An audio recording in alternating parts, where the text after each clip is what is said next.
प्रकाश नमस्कार भाई दोस्तों। नमस्कार, गिरीश भाई नमस्कार और दिनेश भाई नमस्कार। सब लोगों को प्रणाम मेरा। नमस्कार। नमस्कार दोस्तों, मैं हूं दिनेश के वोरा। स्वागत है आपका न्यूज टाइम पर। आ, दोस्तों, आज का विषय ऑफ कोर्स मोदी जी का अमेरिका दौरा तो चल रहा है, लेकिन कहीं ना कहीं कुछ रुख ऐसे हैं, कुछ संकेत ऐसे हैं जो अब कंफर्म होते हुए नजर आ रहे हैं। चूंकि चुनाव मुश्किल से अब 10 महीने दूर हैं, अगर जल्दी नहीं हुए तो एक बात तो कंफर्मिटी के साथ कही जा सकती है कि बैटल लाइंस अब क्लियर हो चुकी हैं, ऑलमोस्ट क्लियर हो चुकी है। अब उसमें कोई संशय वाली बात नहीं रह गई है। दूसरी बात, मोदी जी के चरित्र में एक चीज हमने हमेशा देखी है कि वो जिस चीज का बीड़ा उठा लेते हैं, जो मन में सोच लेते हैं, तो फिर वो उससे पलटते नहीं हैं, हटते नहीं हैं। शायद उनके जीवन में यू टर्न नहीं है। अगर धार्मिक कट्टरता पैदा करनी है तो वो करेंगे। अगर बजरंग दल और वीएचपी को आगे बढ़ाना है, जिन्हें मैं नॉन स्टेट एक्टर्स कहता हूं, तो बढ़ाएंगे। अगर ईडी और सीबीआई के द्वारा विपक्ष का दमन करना है तो वो करेंगे। अगर उन्हें जेल में भेजना है उनको, तो वो भेजेंगे। अगर उनको देश के अंदर गोडसे की पूजा करने वालों से कोई दिक्कत नहीं है तो वो यही करते रहेंगे। मैंने ये पाया कि उनकी लाइफ में कोई यू टर्न नाम जैसी चीज नहीं है। ना ही वो कोई चीज करने के बाद रिग्रेट करते हैं, उन्हें खेद भी नहीं होता है। चाहे वो जीएसटी हो, चाहे वो नोटबंदी हो, चाहे वो लॉकडाउन हो, चाहे वो 2000 के नोट का विड्रॉवल क्यों ना हो, उन्हें किसी चीज का खेद नहीं होता है। एक ऐसा व्यक्ति भारत का प्रधानमंत्री है जिसकी जिंदगी में खेद नाम का शब्द नहीं है, माफी नाम का शब्द नहीं है, कहीं से अपनी चीज का भूल सुधार करने का, यू टर्न लेने का वो भी नहीं है। ये एक ऐसी रिजिड हार्डकोर टेंडेंसी है जो बहुत सारे राजनेताओं में पाई जाती है। चाहे उसे आप नेतन्याहू कहिए इजराइल के, या ब्राजील में अब जो निकल गए हैं बोल्सोनारो, उसकी बात कीजिए, या फिर टर्की के एर्डोगान की बात कीजिए, या फिर एक बहुत ही जिद्दी किस्म के दो राजनेता जीपिंग और पुतिन की बात कीजिए। मैं समझता हूं कि आज की डेट में जो आसपास हमारे जो राजनेता हैं दुनिया के अंदर, जो प्रमुख राजनेता हैं, उसमें जो किम नॉर्थ कोरिया के भी हैं, कि ये एक्सट्रीमली रिजिड लीडर्स हैं। इनके अंदर फ्लेक्सिबिलिटी नाम की चीज नहीं है और ये अपने मन से चलते हैं। ये हो सकता है किसी की सुन तो लेंगे, लेकिन बात अपने मन की करते हैं। उसी श्रेणी में मोदी जी आते हैं कि ये हमेशा एक यू टर्न लेने वाली बात कभी नहीं करेंगे। इनके जीवन में खेद नाम का शब्द नहीं है। दोस्तों, इसी विषय के ऊपर आज बात है और अमेरिका में भी जो बातें की जा रही हैं उसी संदर्भ में की जा रही हैं।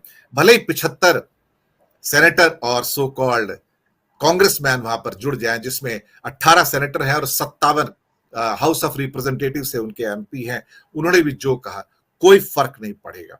इनकी जो दमनकारी नीतियां हैं, धर्मांधता की जो नीतियां हैं, वो लगातार जारी रहेंगी। ना उस पर कोई खेद व्यक्त होगा, ना ही उसके ऊपर कोई माफी मांगी जाएगी। पहली टिप्पणी मैं चाहूंगा गिरीश भाई जी से लूंगा, लेकिन साथ में स्वागत करूंगा धनंजय कुमार जी का और प्रकाश हिंदुस्तानी जी का भी, जिन्होंने इस प्रोग्राम में शिरकत की। आप तीनों का स्वागत है। पहली टिप्पणी गिरीश भाई आपसे। आप गुजरात से भी हैं, तो हमसे ज्यादा बेहतर जानते हैं पहले से। हाँ, वो तो सबसे बड़ा कसूर है, क्योंकि दोनों तरफ जब भी गुजरात का नाम लेते हैं तो बहुत कुछ मिलता है। तो जैसे आपने बात करी जो रिजिड लीडर्स की, उनकी पोजीशन हम लोगों से काफी अलग है। वो ऑटोक्रेटिक सिस्टम में ऑलरेडी वहां पले बड़े हैं और उनको पता है कि वहां पे पब्लिक जो कुछ नहीं बोलती है वो उनका सारा देखभाल होता है और जो बोलते हैं उनका फिर इलाज कर दिया जाता है। लेकिन यहाँ पे उल्टी सिस्टम चल रही है।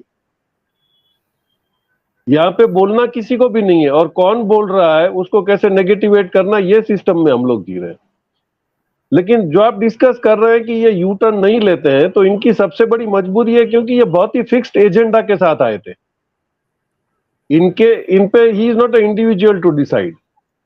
ये इनके भी तो, क्योंकि उन्होंने बोला कि मैं चौकीदार हूं, तो मतलब ये हुआ कि उनका मालिक तो कोई है। अब वो मालिक सबको पता चल गया है और वो मालिक जो डिक्टेट कर रहा है टर्म्स, वो उनको ही हैज टू फॉलो, या तो नौकरी चली जाएगी। और यू टर्न नहीं लेने की वजह यह है कि they have already reach the climax now. अब यहां से वापस आना मतलब ये सुसाइडल होगा।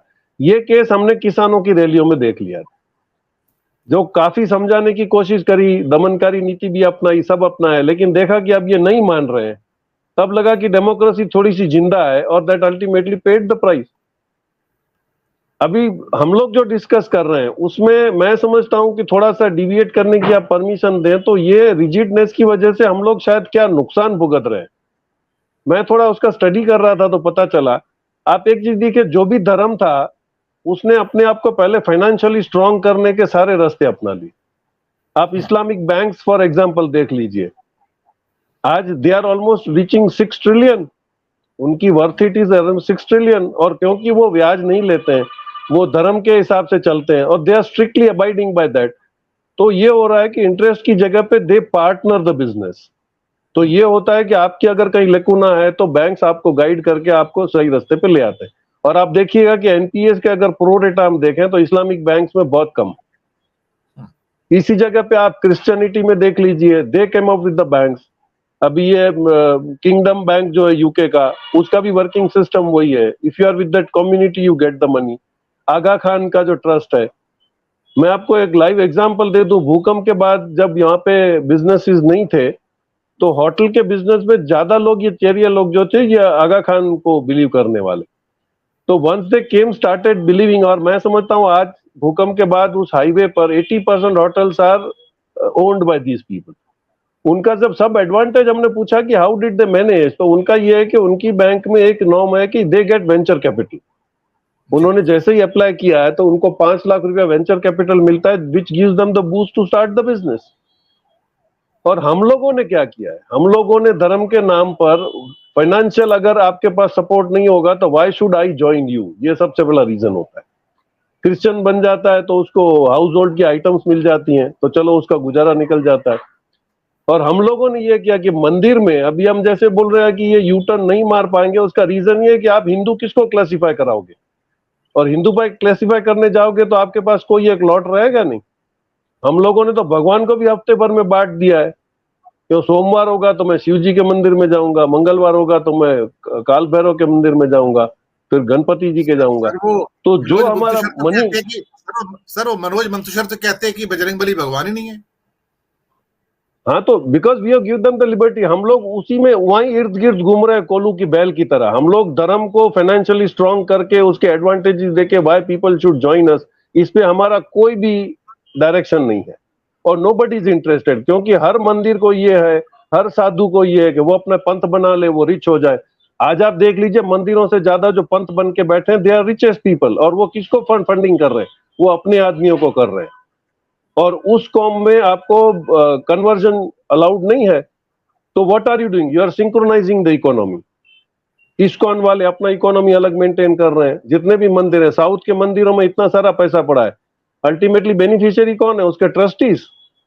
और उन्होंने सोशल रिस्पॉन्सिबिलिटी में क्या किया है, तो हमको ये चाहिए कि हम अगर हिंदू राष्ट्र बनाना चाहते हैं तो हम पहले अपना ये फाइनेंशियल एजेंडा तय करें कि अगर आप हिंदू में आओगे तो आपको ये बेनिफिट होगा, आप ये बिजनेस कर पाओगे।